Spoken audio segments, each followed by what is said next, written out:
Morning, everybody. Hi, I hope everybody's doing well. We just had an hour-long Zoom meeting, which was a lot of fun. We were able to share our poems. We were able to do a song. So that was really awesome. And so I hope to see everybody on Friday. And if you're seeing this post, then you know how to get into the Google Classroom. If you're having difficulty getting into the Google Classroom or getting into the computer, or you're a little scared, oh, I can't Zoom, notify me, send me a message, have your mom call me, have somebody call me, email me. It's Patricia CFR, so Patricia PATRICIA CFR at leeschools.net, and you can email me. Okay, I'm not gonna give you my phone number though. But email me, or if you've gotten onto the Google Classroom but you're like, I'm not sure about this Zoom thing, write me a message, okay? Because we can talk about the Zoom.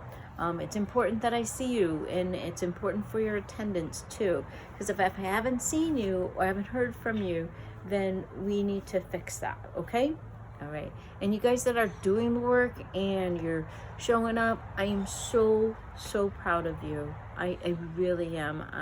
This is huge, and you know, I know this is also really hard too, and I wish I could see you every day. I miss you very much.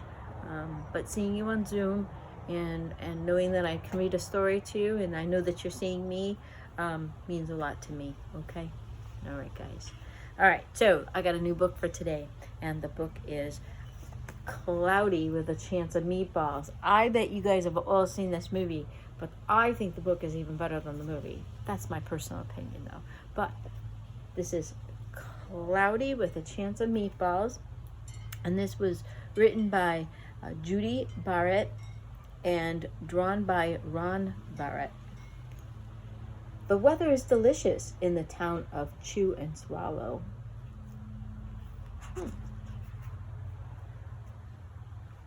Cloudy with a chance of meatballs. And you know how I do this? I read and then I show you the story. Here we are. We were all sitting around the big kitchen table. It was Saturday morning, pancake morning. Mom was squeezing oranges for juice. Henry and I were betting on how many pancakes we could eat, and Grandpa was doing the flipping. I'm not a huge pancake fan. I'm more of a French toast kind of person. How many pancakes can you eat? And are you a pancake fan? Seconds later, something flew through the air, headed towards the kitchen ceiling, and landed right on Henry. After we realized that the flying object was only a pancake, we all laughed, even Grandpa. Breakfast continued quite uneventfully. All the other pancakes landed in the pan, and all of them were eaten, even the one that landed on Henry's head.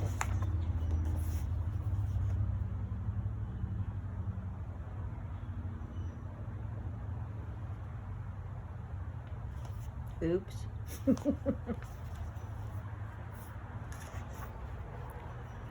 That night, touched off by the pancake incident at breakfast, Grandpa told us the best tall-tale bedtime story he ever told.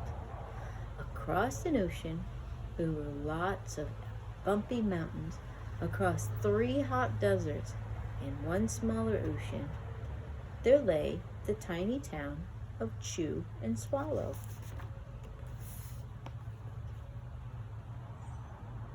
Is a tall tale a true story or a made-up story? Or is it an exaggeration?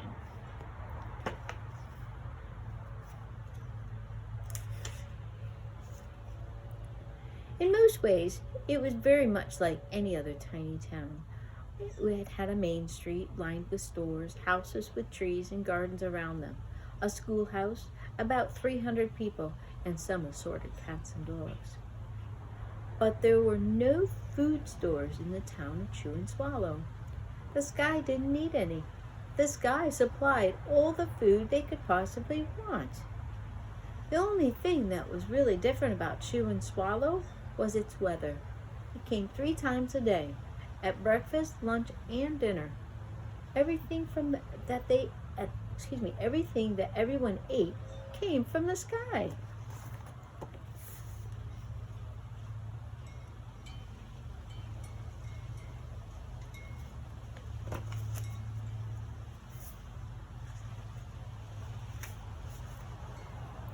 Whatever the weather served, that was what they ate.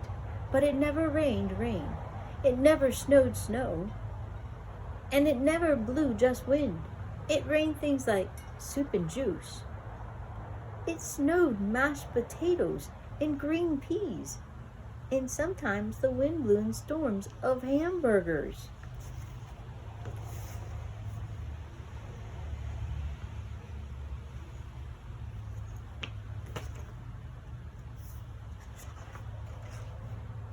The people could watch the weather report on television in the morning, and they would even hear a prediction for the next day's food.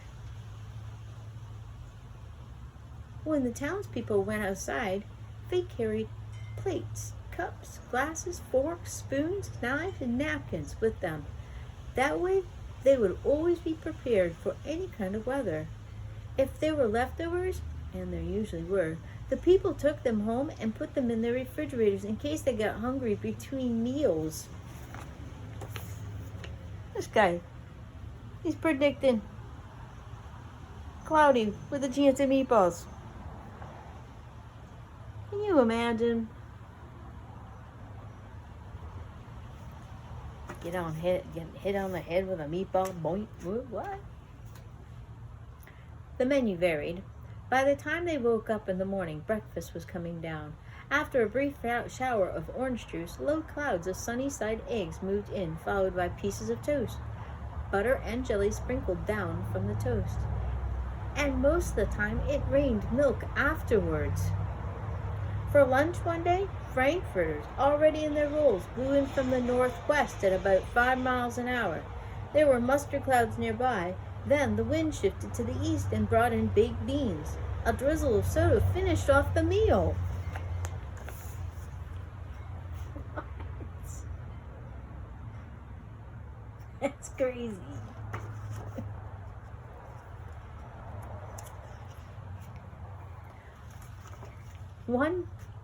Dinner one night consisted of lamb chops, becoming heavy at times with occasional ketchup. Periods of peas and baked potatoes were followed by gradual clearing with a wonderful jello setting in the west.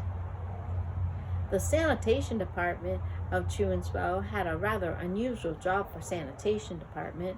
It had to remove the food that fell on the houses and sidewalks and lawns. The workers cleaned things up after every meal and fed all the dogs and cats. Then they emptied some of it into the surrounding oceans for the fish and turtles and whales to eat. The rest of the food was put back into the earth so that the soil would be richer for the people's flower gardens.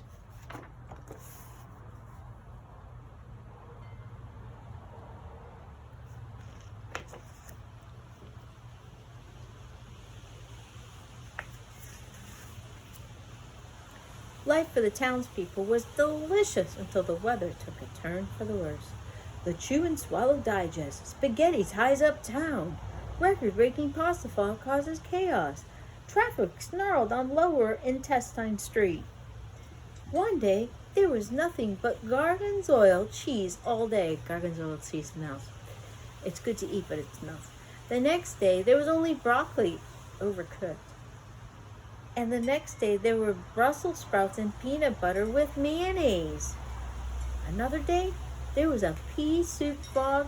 No one could see where they were going, and they could barely find the rest of the meal that got stuck in the fog.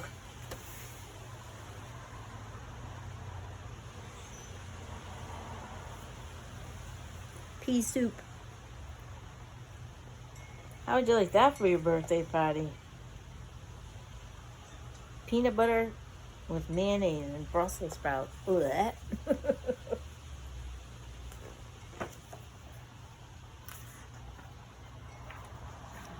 The food was getting larger and larger, and so were the portions. The people were getting frightened. Violent storms blew up frequently. Awful things were happening. One Tuesday, there was a hurricane of bread and rolls all day long and into the night. There were soft rolls and hard rolls, some with seeds and some without. There was white bread and rye and whole wheat toast. Most of it was larger than they'd ever seen bread and rolls before. It was a terrible day. Everyone had to stay indoors. Roofs were damaged, and the sanitation department was beside itself. The mess took the workers 4 days to clean up, and the sea was full of floating rolls. To help out, the people piled up as much bread as they could in their backyards. The birds pecked at it a bit, but just stayed there and got staler and staler.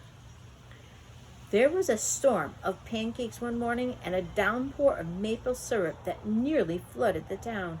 A huge pancake covered the school. No one could get it off because of its weight, so they had to close the school.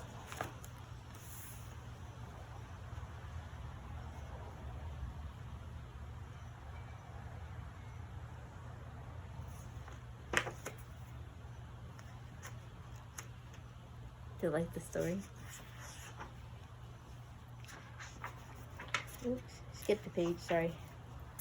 Lunch one day brought 15-inch drifts of cream, cheese, and jelly sandwich when everyone ate themselves sick, and the day ended with stomachache. There was an awful salt and pepper wind accompanied by an even worse tomato tornado. People were sneezing themselves silly and running to avoid the tomatoes. The town was a mess. There were seeds and pulp everywhere.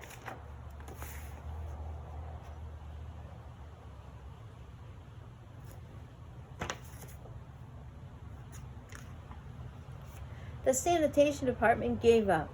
The job was too big. Everyone feared for their lives. They couldn't go outside most of the time. Many houses had been badly damaged by giant meatball stores. Were boarded up, and there was no more school for the children. So a decision was made to abandon the town of Chew and Swallow. It was a matter of survival.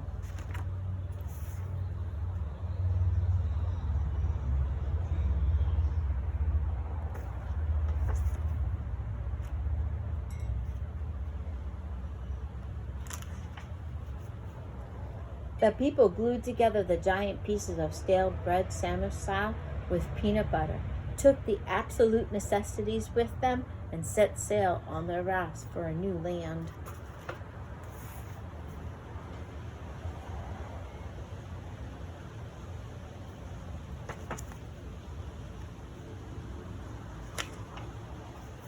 After being afloat for a week, they finally reached a small coastal town which welcomed them. The bread had held up surprisingly well enough for them to build temporary houses for themselves out of it. The children began school again, and the adults all tried to find places for themselves in the new land. The biggest change they had to make was getting used to buying food at the supermarket. They found it odd that the food was kept on shelves, packages in boxes, cans, and bottles. Meat that had to be cooked was kept in large refrigerators. Nothing came down from the sky except rain and snow.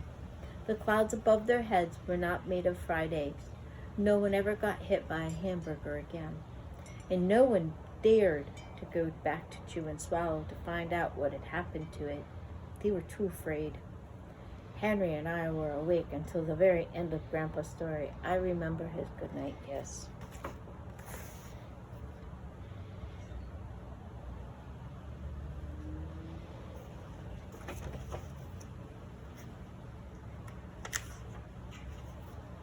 The next morning, we woke up to see snow falling outside our window. We ran downstairs for breakfast and ate it a little faster than usual so we could go sledding with Grandpa. It's funny, but even as we were sliding down the hill, we thought we saw a giant pat of butter at the top, and we could almost smell mashed potatoes.